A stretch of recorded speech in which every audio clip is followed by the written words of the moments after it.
Before I get started, I'm doing this every day or every video today. Thank you for helping me get to and surpass 900,000 subscribers. It happened the day after, the last day I was in studio, which was the 16th, and I haven't been back in to say thank you. So thank you so much.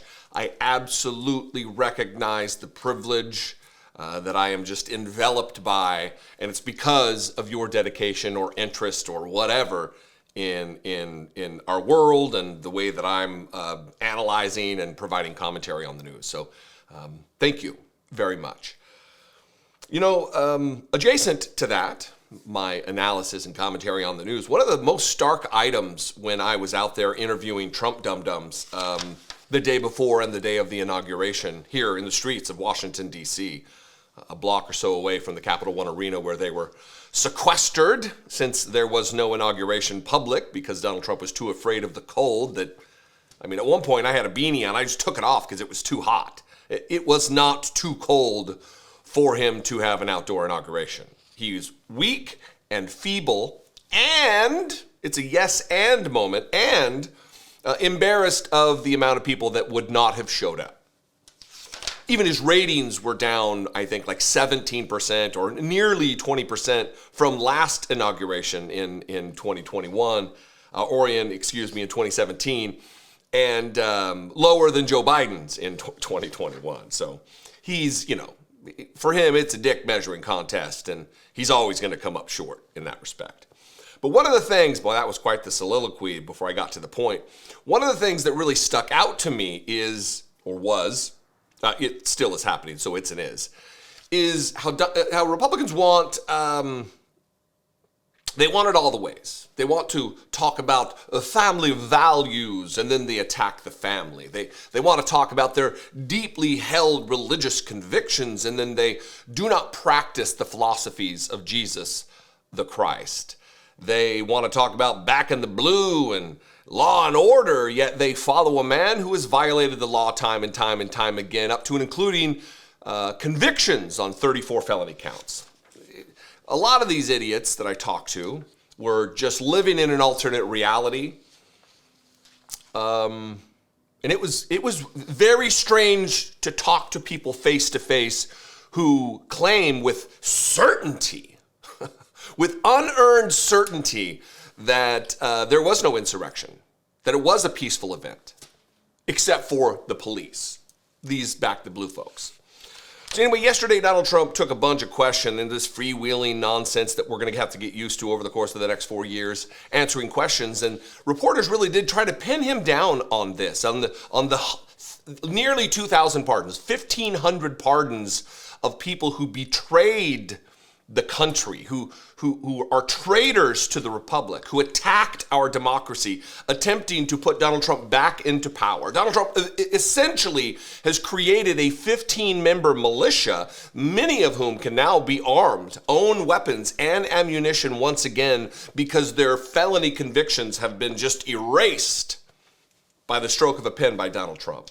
And reporters really tried to pin down on this about, so you do believe it's okay to attack police, to assault police officers? Are you going to be in conversations with Oath Keepers and Proud Boys now? A lot of questions on this line. I'm going to go in order of the timeline here. This first one's 5:36 Eastern time, where they're asking that very question about, so is it never okay to assault police, or is it okay? Watch Donald Trump. Some of the executive orders, you would agree that it's never acceptable to assault a police officer. Sure. Right? So then if I can, among those you pardoned DJ Rodriguez, he drove a stun gun into the neck of a DC police officer who was abducted by the mob that day. He later confessed on video to the FBI and pleaded guilty for his crimes. Why does he deserve a pardon? Well, I don't know. Was it a pardon? Because we're looking at commutes and we're looking at pardons. Okay, well, we'll take a look at everything. But I can say this. Murderers today are not even charged. You have murderers that aren't charged all over. You take a look at what's gone on in Philadelphia, take a look at what's gone on in LA, where people murder people and they don't get charged. These people have already served years in prison, and they've served them viciously. It's a disgusting prison. It's been horrible. It's inhumane. It's been a terrible, terrible thing. Get used to this. Get used to Donald Trump really playing up the I'm a dumb guy, I don't know what. Well, I guess we're looking into. You've already commuted the sentence as dipshit. You've already pardoned the criminals, the traitors to the republic, dipshit. What do you mean we're looking into it? It's already done. There's no mechanism to withdraw a pardon or an order of commutation. Dipshit. Prison ordered for Capitol rioter who beat police with baton, with accompanying evidence that was broadcast live on television. Here's another one of Metropolitan District of Columbia police officer Michael Fanone, who suffered a heart attack after being tased in the neck over and over and over, and the man who tased him,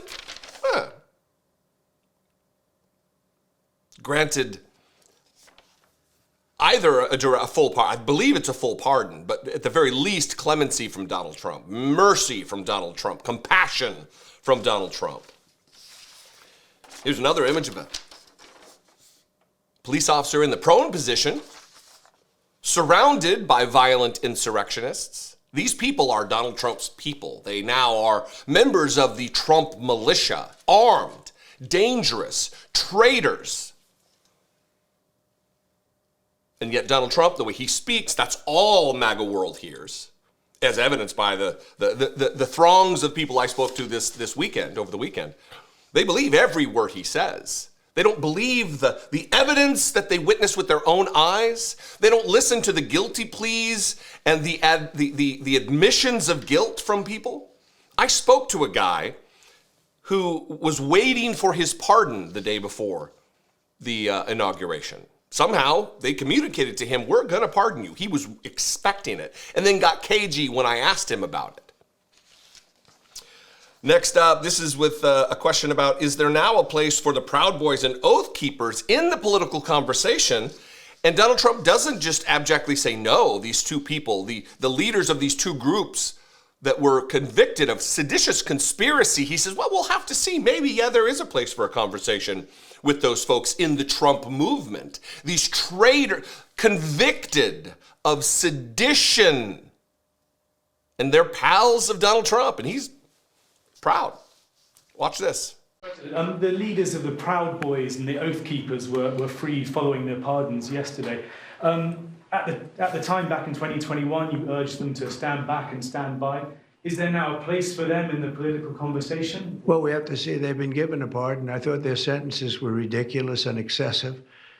One of the guys took down a flag that was an anti-American flag, and he was given years in jail. I don't know the exact number, but he was given many years in jail. I thought it was very excessive. And at least the cases that we looked at, these were people that actually love our country, so we thought a pardon would be appropriate, yeah. Where do you go with that? There's room for political consultant Enrique Tarrio, violent gang members, all of these folks. I can tell you, it was one of the most stark things that I witnessed the day of the inauguration was upwards of 100, 150 Proud Boys in a mob marching through the streets of Washington, D.C., once again, 4 years removed from their attempt to overthrow the United States government, chanting, yelling out in the streets. Whose streets? Our streets. Allies of Donald Trump. Next up, more talk about supporting police, pressing Donald Trump on. You act like you support police. You say you support police, but the evidence that we're witnessing is that you don't support police because you're showing compassion and mercy to people who viciously attacked police. The photos that I've just showed, evidence of it, as though you needed evidence because we watched it happen live on television. Here's that moment, pressing Donald Trump. It was long said that you back the blue, but aren't you sending the message that assaulting officers is okay with these pardons? No, the opposite. In fact, I'm going to be letting two officers from Washington Police, D.C. I believe they're from D.C., but I just approved it. they were arrested, put in jail for 5 years because they went after an illegal, and I guess something happened where something went wrong. And they arrested the 2 officers and put them in jail for going after a criminal, a rough criminal, by the way. And I'm actually releasing. No, I am the friend of police, more than any president that's ever been in this office. Real light on details when it's bad news, is he not? Well, they did some things, something happened, some things happened. Yeah, I'm going to pardon police. I'm going to let police out. I'm going to grant clemency to police when they have abused the other population that I demonize and victimize. MAGA in a nutshell. It wraps with this. They hold him to account because J.D. Vance just weeks ago, maybe not even weeks ago, said that if you committed violence against police, of course you don't deserve a pardon. He said this. Many people Pam Bondi has said this. Pam Bondi said this in her confirmation hearing. And they pressed him on it. Look, your vice president said this. Is that J.D. Vance said if you committed violence on January 6th, obviously you should not be a pardon. Why is your VP wrong? And then he goes on to say that they've been treated very unfairly. They were in prison. Yeah, for attacking police, for attempting to overthrow the United States government, for attempting to overturn a free and fair settled American election, effectively ending democracy and giving you dictatorial powers. Again, dipshit. Watch this last one and then we'll wrap.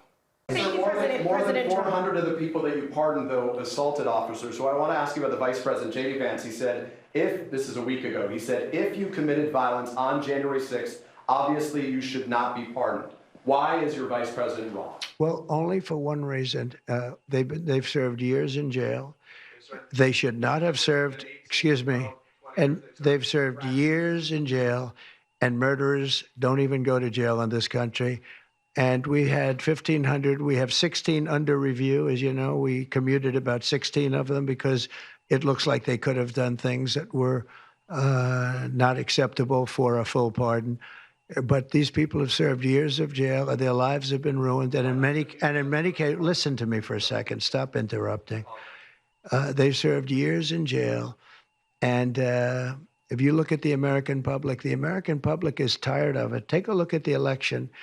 You heard it here first, folks. Murderers even don't go to jail in our country. I'm sure there are many murderers in prison right now who are being sentenced today who would be shocked to learn that murderers don't make prisoners. Some of this is amusing only because it's an anchor of terror, because this is the next 4 years, that we have a demented game show host as president of the United States, a hateful, bigoted, demented game show host, a convicted felon, multi-time convicted felon, is now the commander-in-chief of the United States Armed Forces, a rapist, was duly elected, lawfully elected by the swarm of unhinged, low information, conspiracy theory driven morons who count themselves amongst the brothers and sisters of fellow American citizens.